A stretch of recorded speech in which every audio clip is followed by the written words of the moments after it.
swinging. Backer throws. There's a long pass. It's going to be, I believe, the Giants come to call it. The Giants come to call it. The Giants Over the right field, scoring miles ahead of him. It's number 12 for Mandolin World Series. action. There's a hard drive. It's a deep right. And forget about it. It is gone. The ball game's over. In the Los Angeles Bulls. Watson hits it high in the air. For the center fielder, Ken Landreau, this should do it. The Dodgers are the 1981 champions of baseball. Sees that number today with 3 hits. This could be 4. Back it goes. It's over. The Red Sox win, and they're moving on. Put his team ahead. The Dodgers hit 118 home runs during the regular year, have just hit their 16th home run of the championship series.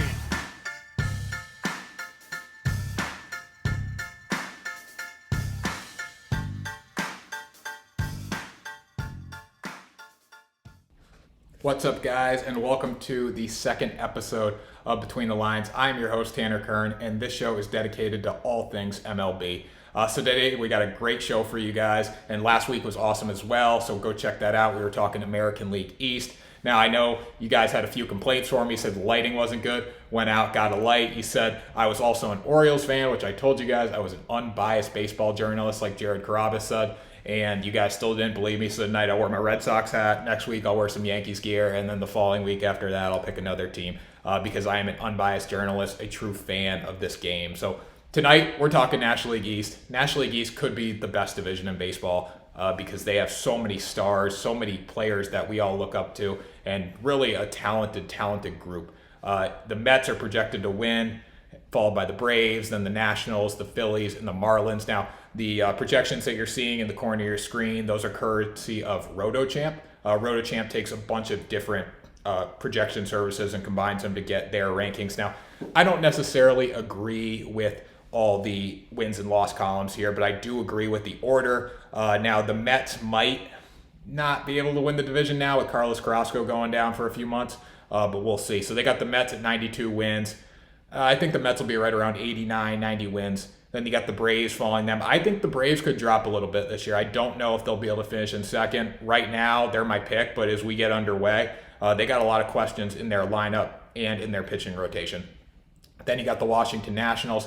Washington Nationals are known for injuries. Steven Strasburg, 85 wins. I think that could be a little generous. I think they're 82 to 86, but 85 for right now. Then you got the Phillies. I think the Phillies are the dark horse of this division. They are going to surprise a lot of people this year if they can clean up their bullpen from last season. That was their big Achilles heel. But they're paying guys to do it. They're paying guys to be there. They're paying guys like Bryce Harper to win. So this is the year that Philadelphia really needs to step up. I could see them maybe stealing a wild card spot in the playoffs. I could see them possibly getting into the hunt for that championship. And I know that sounds crazy.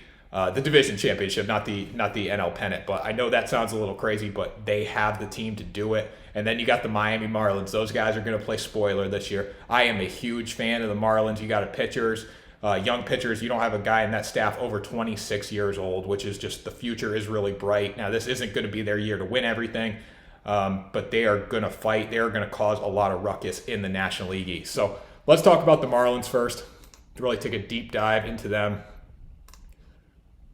So the Marlins, look for them to have a really, really good season, considering they're so young. Now, good for them. It doesn't mean we're going to win 100 games or we're going to take the division. Just look for them to grow. They got a new general manager in Kim Ng. Don Mattingly's leading the team. He is changing the culture there.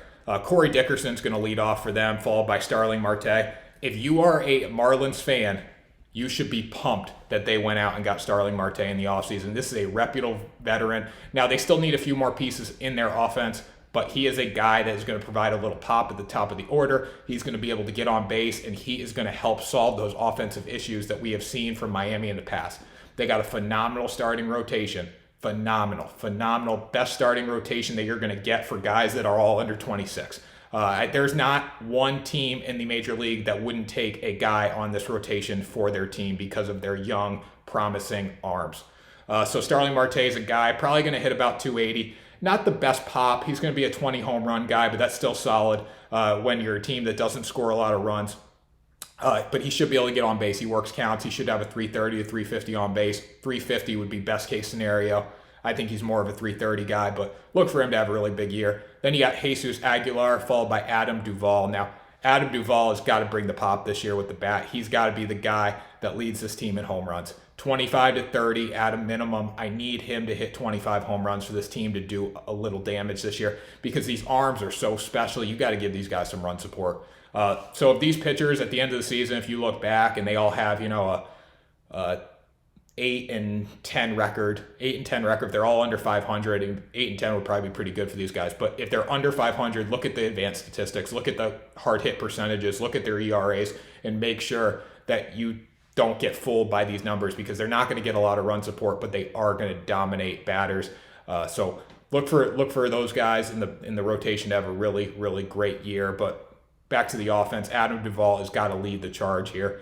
Followed by Brian Anderson, Miguel Rojas, Chaz Chisholm, and Jorge Alfaro. Now, I love Jorge Alfaro in the 9 spot, one of the better hitting catchers in the game. Not as good as JT Realmuto down in Philadelphia, but he's going to be pretty good this year. But the guy you really should look out for is Chaz Chisholm in the bottom of the lineup. He debuted last year, and he wasn't ready. There in no world was he ready to play. So does he bounce back, or does that head junk stay with him this year? We'll see. They've got Chaz Chisholm projected as like a 208 hitter. I don't know if I believe that. I think he's got to be about a 230, 240 this year and then continue to grow, continue to get better, and start developing this offense like they've developed the rotation down in Miami. So the starter on opening day is Sandy Alcantara. Now, Alcantara is an absolute beast. Got an electric fastball, great off-speed stuff. Here's an interview with Sandy talking about what this rotation's like and what the guys are like, and he actually gives a little love to Sixto Sanchez in this interview. So check it out. For sure, everybody here, want to go there again, want to go in the postseason again, surprise a lot of people in the world, surprise the Marlin fan. That's what we're looking for last year. What have you learned about yourself? Why are you a better pitcher now than you were last season? My experience. I get too much experience now. I think that helped me a lot. Be outside every 5 days. Do my 100% every time and help the team everything I can. Like I said, my experience. I pitch too many games in the big league. Learning how the thing go in the big league. I think that made me feel like I am the guy. You guys have some very great young arms. Sixto Sanchez, could you tell me a little bit about Sixto? No, he's great. He's young and healthy. He know what he got. He got a power fastball. Everybody know that. And the Marlins feel really happy about the job that he been doing. I think he wanna be one of the 5 guys in the rotation. I hope the Marlins give him that opportunity to him. And he got improved a lot. He got improved his mentality. The way that. So with the Marlins bullpen, you really, really got to watch out for these arms this year, bullpen and starting rotation. A lot of these guys did not throw many innings last year, and they're all young. So the future is really bright for Miami, but this is obviously not their year to win it all. They're going to be a 70-win team in that ballpark, maybe a 75-win team, but when you got guys that barely threw 40 innings last year and you're asking them to go 162 games this year, there's going to be some wear and tear. Keep an eye on the front office. They're probably going to watch these guys religiously, make sure they have a pitch count, not going over their innings, because this front office knows the future is really bright, but this just isn't their year, so they're going to monitor these guys really closely. So behind Alcantara is going to be Pablo Lopez, Eliezer Hernandez, Sixto Sanchez, and Trevor Rogers. I think Alcantara is going to have the most innings this year. He'll probably get up to about 170 because he has put in a full season of work in the big leagues. He was an all-star back in 2019. So look for those guys to have a big year. But really, if you're a Marlins fan, look for growth this year. That's what you need to look for. Look for these guys to get better every single week because, like I said before, the future is so bright. These guys are going to win National League East in a few years. So then we'll go on to the Philadelphia Phillies. The Philadelphia Phillies are my dark horse to win the division this year. I think they got a great chance if a few things go their way. You look at the Mets. The Mets are dealing with injuries right now, especially with Carrasco. Then you go to the Braves. The Braves, they got to deal with some injuries. They got some question marks around their team. Is Mike Soroka going to be healthy? If Soroka's healthy, the Braves are going to be pretty tough to stop, but you never know. And then behind them is the Nationals. The Nationals are known for injuries. They're the king of the injuries, especially with Steven Strasburg. If Strasburg isn't healthy, I don't think the Nationals have much of a chance this year. If he puts in a season like he did in 2019 where he was an all-star, they're going to be in great shape. Now, last season, Strasburg only threw, I think, 7 innings. He got shelled because he was coming off he hurt his thumb early in the season, and then by the end of the season, he got a few starts, but he just did nothing. So I think the Phillies could have a chance, and they really have to have a chance because they have the longest postseason drought right now from any team besides the Seattle Mariners. And the Mariners aren't going to do anything this year, but they're young. They're getting better too. So if the Phillies don't make the playoffs soon, they might be holding that record solo for the longest playoff drought in baseball. So at the top of the Philadelphia Phillies lineup, you got Andrew McCutchen. Andrew McCutchen, just a veteran guy who's been here. He's done it. Really, really talented ball player. He's going to give you 23 home runs. Doesn't have much speed left in his legs. Probably a 10 stolen base guy, but he's going to get a 250, 260 average, but he'll get on base about 350. He really is great at working counts. I mean, that comes with experience. That comes with years.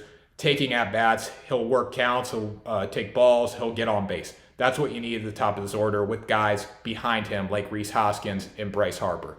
Now, Rhys Hoskins, I really want him to take that next step. He's been kind of shaky in his years in the big leagues, but he's got to become that guy that can be secondary to Bryce Harper because right now they're still looking for extra support in that lineup to help Bryce Harper since he got that big deal.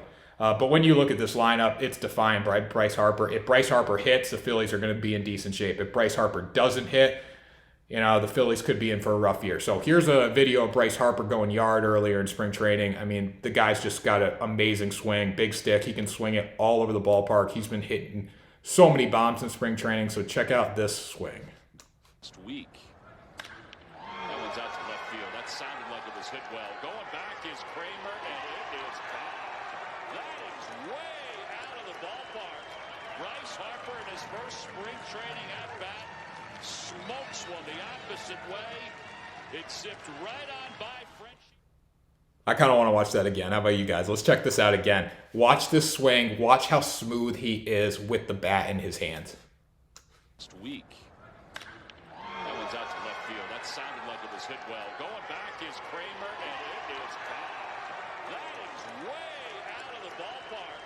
Bryce Harper in his first spring training at bat. Now, I would love to see Bryce get about 35 to 40 home runs this year. I think if he can hit 35 to 40 and he hits for average, the Phillies are going to be in decent shape, offensively at least. Bryce Harper is a guy that needs to produce. He is this lineup. He is what Philadelphia is relying on, and he can do it. I mean, he's one of the best players in baseball. Behind him is going to be JT Realmuto. JT Realmuto seems like he'll be ready for opening day. He's coming off a fractured thumb in his glove hand. He's a catcher, so that's pretty devastating. But he is expected to be there for opening day. He did return to the lineup the other night in spring training, so that's good news for Philadelphia fans. One of the best hitting catchers in the game. Still isn't a guy that's going to hit like Bryce Harper, but above average hitting catcher. Could be the best in all of baseball. He's a 270 guy. He's going to hit about 25 home runs, so look for him to really have a great year. Then you got Alec Boehm, Didi Gregorius, and Gene Segura behind him. I love Didi because, like I said last week, I am a Connecticut guy. I'm a New York fan. I'm a Boston fan. I'm just an unbiased baseball journalist, so I got to see Didi play a lot on the Yes Network when he was up here with the Yankees. Really, really talented glove in the infield and just a solid bat. I mean, he's not going to do anything special, but the thing that Didi really excels with is getting on base, taking pitches, and he's going to help the bottom of this Philadelphia lineup get back to the top where we got the big boys like Rhys Hoskins, Bryce Harper, and JT Realmuto to hit the ball out of the ballpark. So look for Didi to play a critical role. Might not show up great on the average power side, but the on-base percentage, check out Didi's on-base percentage this year because I think it's going to be through the roof. And then the bottom of the lineup, it looks like Scott Kingery is going to win the second base job, possibly be in the outfield. Kingery has never taken the step forward that he needs to. They had big hope for Kingery. He signed a multi-million-dollar deal coming from AAA a few years ago, but he just hasn't become that player that they are looking for in Philadelphia. I heard this on the MLB radio 2 weeks ago. Kingery's that kid in Little League that you put in the infield and he always makes an error. and you give him a chance and he just keeps making the errors, and eventually you can't go with him. So this is really a make or break year for Kingery. I got Kingery hitting about 230, 240. That's not good enough for him, but I think that's the kind of player he is. He needs to get on base, have an on-base percentage of at least 300, though. If he can't get on base lower than 300, the Philadelphia Phillies got to get someone else in the lineup because he is just a waste of space at that point. The rotation for Philadelphia, Aaron Nola at the top, followed by Zach Wheeler. Those two guys are going to carry a bulk of the innings. Nola's a beast. I mean, he's going to be a 190 to 200 inning guy, and those days of seeing that in baseball are just rare. Obviously front offices want to see a guy throw 200 innings and be healthy and then continue, come back and be great. But Aaron Nola is going to be able to do it. There's a difference between talking about doing it and going out and doing it. And Nola's going to get it done this year. Probably going to have about a 3.5 ERA, and he has elite strikeout ability. He'll probably have 200 to 230 strikeouts this year, depending on how many innings he can actually throw. But he is elite strikeout, great fastball, electric off-speed stuff. The thing to watch out with Nola is gets a little wild sometimes. Great strikeout ability, but he isn't always hitting spots. So that leads to some extra runs. That leads to some walks. Zach Wheeler, a little more control on the ball. I think he'll have a little less innings on the mound, but again, he won't walk as many people, but he won't strike as many out. This game's won with home runs and strikeouts. He's still a top-tier pitcher, but he's not Nola. He doesn't have Nola's electricity on the mound. Followed him is Zach Eflin, Matt Moore, and Vincent Velasquez. They'll be okay, but the biggest thing to look for with the Phillies is their bullpen. It was awful last year. There's just no other way to describe it. That is what lost games for them. That is what kept them out of the playoffs. So they went and picked up Archie Bradley, Brandon Kitzner, Tony Watson, and Jose Alvarado this year in the offseason. These guys should really help them. But again, none of these guys are absolute stars. Like Philadelphia didn't go out and get a multi-million-dollar closer like they needed to. But these guys should be better. If the Phillies don't make the playoffs this year, the first thing you need to do is go look at the stats from the relievers, because that's been the Achilles heel of Philly for so many years. Now, the question is, can they break that playoff drought? Like I said earlier, if they don't, the Mariners are getting better. The Mariners could be in the postseason within a few years. So Philly, you guys got to step it up. This is a year they can do something. They just got to go believe it and go out there and play baseball. And then the Washington Nationals. Now, everyone's very high on the Washington Nationals. I am not as high on the Washington Nationals. Now, obviously, you look at the lineup. You got Juan Soto. Obviously, he's the best, one of the best players in baseball. He's only 22 years old, which is crazy.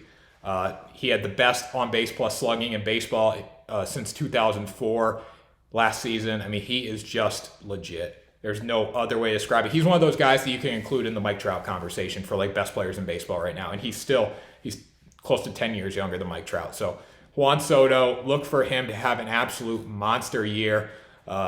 He was a rookie of the year. He's a silver slugger. He is the center of what Washington's going to do for years. Now, the thing that really Washington needs to get over is they need to get over the loss of Anthony Rendon. Anthony Rendon went out and joined Mike Trout out in Los Angeles. Washington won the World Series in 2019 with Anthony Rendon, but his days there are over. So we got to move past that. Last year in 2020, Washington was really bad. There's no other way to describe it. They were really bad. They had bad pitching. They didn't hit the ball, but they haven't got over that Anthony Rendon hump. They need to find someone to fill the void. Juan Soto and Trey Turner, obviously great players. They're two of the best in baseball, but they need one more guy to step up. I think Kyle Schwarber could be that guy that gives them a little power at the bottom of the lineup. The thing to look for with Schwarber is he does not hit for average and he does not get on base. It's home run or nothing with Schwarber. So that's not exactly what they need. They need a young guy to step up this year. It could be, they don't really have one in their lineup right now. They have a lot of veterans that need to be better than they've been in the past for Washington to have a chance offensively. The thing with Washington is they're so good because of their pitching, but they have a big question mark right here with this man. Steven Strasburg, can he stay healthy? If Steven Strasburg can stay healthy, this Washington team has a great chance of doing something in the postseason, getting to the postseason. I mean, people aren't projecting these guys to get there right now, but if Strasburg stays healthy, they might have a chance. Obviously, Max Scherzer is going to start for them. He's going to get the ball on opening day. Electric. Going to be 180 innings. Probably have like around a 3.4 ERA. A lot of strikeouts to elite strikeout ability, 220, 230, 240 strikeouts in that range. Then followed by Patrick Corbin. Patrick Corbin, another great young pitcher in this game. He's going to give you 190 to 200 innings. Another good ERA, not as great, probably like a 3.9 to a 4. Not as electric strikeout ability as a guy like Scherzer, but he'll still be able to retire batters. Another thing to look for with Corbin, though, is his walks. He's going to walk a few more batters than Scherzer. Just got to get his control under control. But Steven Strasburg, he's got to be healthy this year. If he stays healthy, Nationals have a chance to do something. If he doesn't, forget it. National season, kiss it goodbye. I mean, I know you got John Lester in the 4-hole and then Joe Ross pitching 5th. Joe Ross, he ain't going to do anything for him. Forget about Joe Ross. He's going to have close to a 5 ERA. The thing with John Lester is, anytime you got John Lester as your 4th starter, you can't be in that bad of shape. But if Steven Strasburg gets hurt, John Lester goes down to the 3rd starter position, and this team's going to collapse. John Lester is way past his prime. I loved him when he was in Boston. I loved him when he was with Chicago, but he is not anywhere near where he was before. He just got surgery in the offseason for a heart issue, I believe. It might have been a thyroid problem. But he's not a 3rd reliever. He's better in a 4th reliever. I'd love him as your team's 5th reliever. So really, this team is riding on Steven Strasburg this year. So then we'll go to Atlanta. Now, Atlanta, I really like Atlanta. I think they got some really talented players. They could be one of the best teams in the National League if a few things go their way. My only fear with Atlanta is their pitchers are contact pitchers. And in this game, in this division with these hitters that the National League consists of, contact pitchers aren't the best. Max Fried at the top, Charlie Morton, Ian Anderson, Drew Smiley, Kyle Wright, Mike Soroka, when Soroka gets healthy. Now, can Soroka come back from that Achilles injury that he got last year? I don't know. We don't know when he's healthy. We haven't been given a timetable for his return, but Soroka is one of the best young pitchers in the game. In 2019, he went 13-4, had 142 strikeouts. In 2020, he made 1 start and he tore his Achilles. So it was a shame last year, but his ability to bounce back is going to make or break these Braves this year. The lineup is loaded with power. I mean, they don't have to worry about offense. Maybe if they go down, they have to play the Dodgers. They got to worry about offense, but they have probably the best batting order in the National League besides the Dodgers. You got Ronald Acuna at the top, Ozzie Albies, Freddie Freeman, and Marcell Ozuna. I mean, Ronald Acuna, he is in the shadows of all these great players like Tatis, all these young players, Francisco Lindor. Nobody is giving Ronald Acuna enough credit. This guy is a stud. Rookie of the Year, 2-time Silver Slugger. He's been in the league a few years. He is a beast, and he needs to get more respect. He's going to hit 40 bombs this year. He could lead the league. I did a contest a few weeks ago to pick what he was going to be at. I think I projected him at 43 home runs this year. He's going to be a guy that's going to bat 280. He could have close to a 400 on base percentage at the top of the order. He is that good. That good. They need to start giving him some more credit. Ozzie Albies, Freddie Freeman follow him, and then Marcell Ozuna. Marcell Ozuna had a phenomenal season last year, but the question is, can he produce like we saw last season over the course of 162 games? He was great over 60. We got to be the same over 162 to give these Braves a chance. He batted .338 with 18 home runs and 56 RBIs. The home runs and the RBIs led the National League last season. Marcell Ozuna needs to produce, but if he slips back to those 2019 numbers, 2018 numbers, they're going to be in trouble. He needs to be great this year. He needs to hit the ball like he did last year over the course of 162 games. Obviously, it's going to slow down a little bit. He's not going to be able to keep up a .340 average over 162. But he's got to be a 35 to 45 home run guy. He's got to drive in close to 100 batters. So when you look at the bottom of their order, you got Travis d'Arnaud, Dansby Swanson, Austin Riley, and Chris Pache. I really like the bottom of the order up to Chris Pache. I just don't think he brings much to the table. Austin Riley's not a great average guy, but again, he will hit close to 30 home runs in the 8-hole, and that's valuable. I mean, if you got a guy that's doing that, you're in good shape. Some teams don't have anyone that's going to hit 20 home runs. I mean, some teams are lucky to find 2 or 3 guys. These small market teams, they can't pay their players. They're going to be lucky to find a guy that can hit 20 home runs. The Braves have a 40 home run guy, multiple 20 home run guys, and a few 30 home run guys. I mean, that's going to be tough to beat. That's going to be really tough to beat. Now, when you look at their pitching rotation, Max Fried at the top. Love Max Fried. I think he's a great pitcher. Not the best strikeout guy. None of these guys are really big-time strikeout guys, and that's my fear with the Braves. That's why if the Braves do win the National League East, I don't think they're going to be able to contend with the Dodgers because the Dodgers hit the baseball. I mean, there's no other way to describe that. The Dodgers are one of the best hitting teams in baseball. Cody Bellinger, Justin Turner, those guys can hit. Mookie Betts. I mean, I just don't think the Braves are going to be able to stop them. But that's down the road. We got a lot of baseball to play before then. The Braves have enough talent to win the division. They just need a healthy Mike Soroka. They need to dominate with their starters. They need to score runs, and they need to be great in the bullpen. They got two guys in the bullpen that are really going to rely on to close games for them this year, Will Smith and Chris Martin. Both guys are going to give you about 63 innings, 64, 65 innings in that range. I bet they'll both be asked to close games, so they have a huge role with this team. Don't count them out. Don't count the Braves out. They could probably win the division. They should probably be ahead of the Mets now without Carlos Carrasco, but I'm still a Mets guy. I'm going to go with them right now until someone proves me wrong. Now let's talk about the Mets. Here's a little video of Frankie Lindor just having some fun in spring training. This guy's a beast. I mean, he is meant for a big market. If you don't like Frankie Lindor in a New York Mets jersey, I don't like you. I mean, you're not a baseball guy. He looks great in that jersey. Now, the question is he going to be there for another year? I don't think so. I don't think the Mets are going to pay him what he wants. He wants something from the $340 to $360 million range, and I just don't think they're going to give it to him. He wants Tatis money. He's probably going to get something for $300 million with the Mets, but we'll see. But right now, all we know is Frankie Lindor is in New York for this season. He's going to be a big help to these guys. So at the top of the order, you got Brandon Nimmo. Brandon Nimmo is one of the best on-base percentage people in baseball. They're projecting him to have about a 380 to 390 on-base percentage this year, which is killer. And you know, I know it's something even scarier. He bats 250 usually. So he is walking a lot to get on base, which is great. That's what you want out of your guy. And in the one spot, you want him to take pitches, you want him to walk. And he's also going to give you close to 20 home runs, which is very, very valuable. I mean, he is kind of a do-all player. And you know what? He's the happiest guy in baseball as well. He's got a great smile. He's the man. I mean, he just brings life to this clubhouse. Him and Frankie Lindor at the top of the order is really, really going to be cool to see. Then you got Frankie Lindor. I mean, what else? You can't say much more about him. A 30 home run guy, close to 100 RBIs. He's going to bat about 270, get on base probably 340, 350, and he is just fun to watch in the field. I mean, this is why we need to get rid of the shifts in baseball. We need to watch Frankie Lindor make a play, dive into his left, dive into his right. We don't want to see him line up and know where the ball is going to go because this guy is one of the best infielders in the game. Then you got Michael Conforto.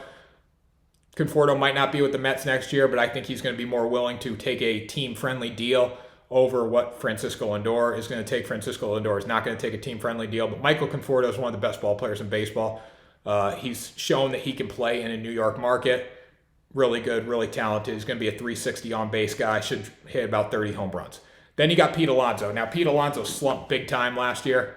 You know, when you look at, everyone says he slumped, and he did average-wise. His average and his on-base percentage was 30 points lower than his Rookie of the Year season in 2019 when he set the rookie home run record.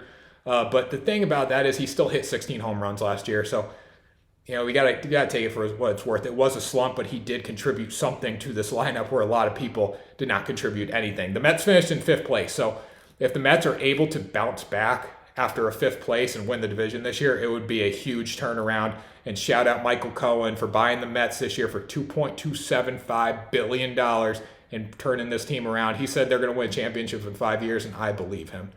So after Pete Alonso, you got Dominic Smith, Jeff McNeil, J.D. Davis, and James McCann. Nothing special, nothing bad. They're all going to be about 15 to 20 home run guys, probably about 260 average. James McCann's probably more closer to 250, 240. But really solid lineup. Overall, not as powerful as the Braves, but still a solid lineup, just a tick under the Braves. Now, the question with the Mets is the pitching. Carlos Carrasco pulls his hamstring. Now, he has battled back from leukemia, so a pulled hamstring. He had this quote the other day, "What's a pulled hamstring when I battle back from leukemia?" I agree with him. He's going to be able to come back. He is going to be able to recover. He's going to be healthy at some point. But the question is, when is he going to be healthy? When is he going to be ready to go? Is it going to be too late for the Mets? And the same goes with Thor. If you know who Thor is, his name is Noah Syndergaard. Syndergaard likes walking around with the shirt off. He thinks he's hot stuff. The problem is Syndergaard is coming off Tommy John surgery.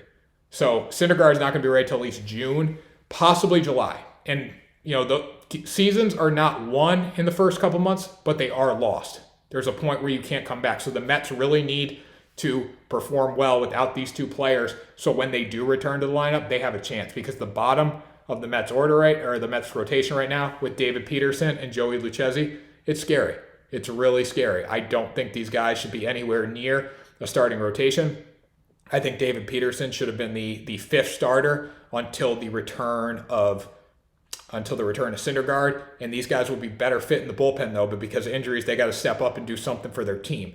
Now they're lucky, they got a strong batting order ahead of them, but still, if on a night where they don't get run support, they got to step up and do something for their team and get strikeouts, get outs, and find a way for these Mets to be in a shape to win when their stars get back. In the bullpen, Edwin Diaz, Trevor May, Miguel Castro, those guys are going to carry a bulk of the innings, all 60 and up. Then you probably got Aaron Loop. He's probably going to get about 50 innings and up. So solid Mets bullpen. They're built on their starting rotation, though. These guys got to go 5, 6, 7 innings, 6, 7 innings most of the time to really win. And they got to get run support from the lineup. They got to go deep. They got to go yard. They got to work batters. They got to get runs in. That's the only way these Mets are going to win the division with the injury to Carrasco, with the injury to Syndergaard. So we will see. I'm excited. Now, my biggest question for the Mets is this year, how is Frankie Lindor going to handle New York? He's been in Cleveland his whole life. He's been playing in Cleveland. How is he going to handle going to New York? I mean, New York's a big market. It's different than Cleveland. You don't get the same treatment in Cleveland as you get in New York. I know you guys say, oh, okay, Cleveland, great baseball there, great fans. There is solid fan base, but it's not New York. You strike out once in New York, you're going to get booed. I mean, you could be the hero one day, you could hit a home run, you could hit a walk-off next day, you get 2 strikeouts, you're getting booed out of New York. That's just the way it is. And not everyone can handle that pressure. I mean, we saw it with Matt Harvey. Matt Harvey could not handle the New York media. So I'm not saying Francisco Lindor is not going to be able to handle it. He's a star. He's meant for the big time. He's meant for the show. But the question is, how is he going to react when adversity strikes? Because it will strike at some point this season. So I'm still taking the Mets to win the division right now. I really do believe in this team. I believe what Steve Cohen's trying to do there. But the Braves are right on their heels, and don't count the Phillies out. So that's my NL East preview. We'll see how it plays out. 9 days till opening day. I'm so excited. So let's get into some news around the league, guys. Some great stories. So Brent Honeywell is back on the mound. If you know anything about Brent Honeywell, he was one of the top prospects in baseball. He was picked in the 2014 amateur draft in the second round. It's been 3.5 years since he stepped foot on the mound. He's had 4 surgeries on his right elbow, and he returned yesterday. Didn't pitch great, but it didn't matter. He was back. He's been a top prospect for about 5 years now, so hopefully he gets up with the big league club and does something this year.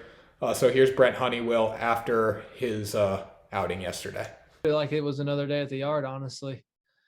I think I did a pretty good job of that, honestly. But no, it was different feeling, especially with my family in the seats again. That's a pretty big part. Baseball is a pretty big part of my family line. So, I was definitely happy to be out there. I woke up, got to the field, put my stuff on as soon as I got here, because that's what I do on start day.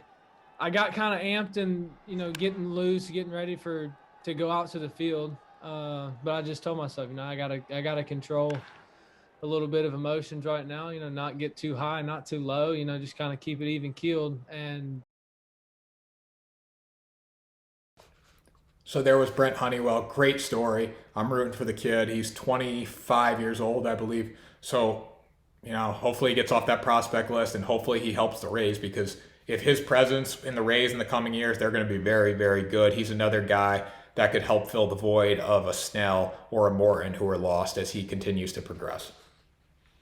So then now the universal DH is back into question. I don't think it's going to change anything, but if you know who this man is right here, his name is Zach Gallen.